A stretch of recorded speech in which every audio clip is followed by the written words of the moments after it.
தனியாக நிற்கிறதுன்றது வேலைக்கு ஆகாது அப்படின்னு விஜய் இப்போ முடிவுக்கு வந்திருப்பார்.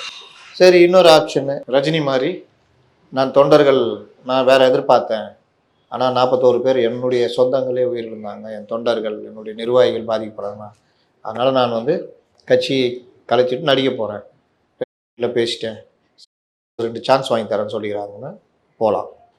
அது அவருக்கு அவமரியாதை.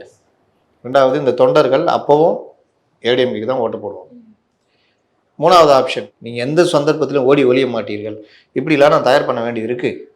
டெல்லிக்கு போனவர் இழுத்துட்டு வரணும், ஒருத்தர் மைக்கை பார்த்தாலே இப்போ அலறி அடித்து ஓடுறாரு, தலைமறைவாக இருக்கார் அவரையும் கூப்பிட்டு இந்த மாதிரி நான் பண்ணணும். அதனால் ஒரு ரீஸ்ட்ரக்சர் பண்ணுற வரைக்கும் சட்டசபை தேர்தலில் நாங்கள் போட்டியிடவில்லை அப்படின்னு முடிவெடுத்தாலும் அசிங்கம்.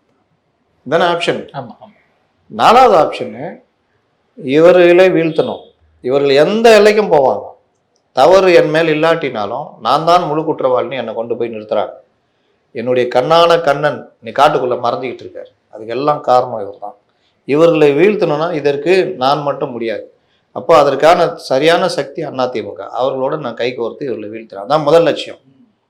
அதுக்கப்புறம் மற்றதெல்லாம் நான் யோசிக்கிறேன் அப்படின்றது முடிவு. அந்த முடிவை நோக்கி தான் இப்போ நகர்ந்துருக்காரு.